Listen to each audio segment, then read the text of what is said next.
Благодарам, председателе. Почитувани колеги пратеници, почитуван министер Чавков, почитуван народен правобранител.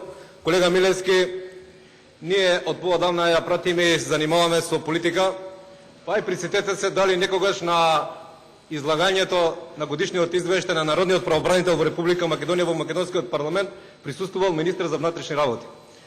Добро е, еве за прв пат, можеби, но сепак министерот Чавков најде доблес и денеска е меѓу нас, присутен меѓу пратениците во парламентарниот дом во Република Македонија. Тоа е кадар предложен од ВМРО ДПМН.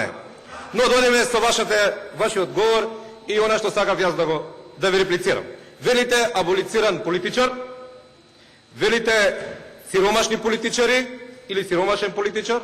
И јас ќе ве замолам пред македонската јавност и пред нас пратениците, кажете го името и презимето на тој политичар, лидер, кој што во моментот е единствен во Република Македонија кој е аболициран и сиромаштиот доживува или перцепира за 7-8 години кога режимот така наречен на власт има промет на себе и на своите фирми од околу 240 милиони евра. Ве молам заради македонската јавност да не добијат погрешен впечаток, овие факти што јас ги изнесувам од оваа говорница, за кој политичар и лидер во Република Македонија се однесува.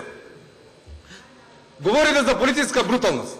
Дали според вас, ама навистина концизно одговарете, бидејќи навистина македонската јавност од лидер на политичка партија бара концизни точни одговори, дали брутално според вас е мавање, вака народски кажано, со разноразни дозволиви и недозволиви повеќе средства на полициските безбедносни структури во Република Македонија, кои што се платени од граѓаните на таа држава да го чуваат суверенитетот, интегритетот и државните институции наши и ваши и на сите граѓани во Република Македонија. Зборувате за криминал и спрега на криминалот со власта, за крадење на пари на граѓаните на Република Македонија.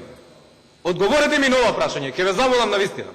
Дали последните 7-8 години во Република Македонија се случило било кој граѓанин на оваа држава да појде во банка или одредена штедилница да си го побара својот штеден влог, а службениците во таа банка или штедилница да му одговара дека за жал, господине, вашиот штеден влог повеќе не постои, односно го нема.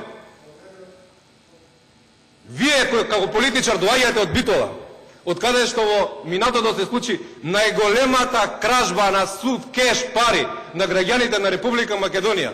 Зборувате за крадење на народни пари и пари за граѓаните на Република Македонија.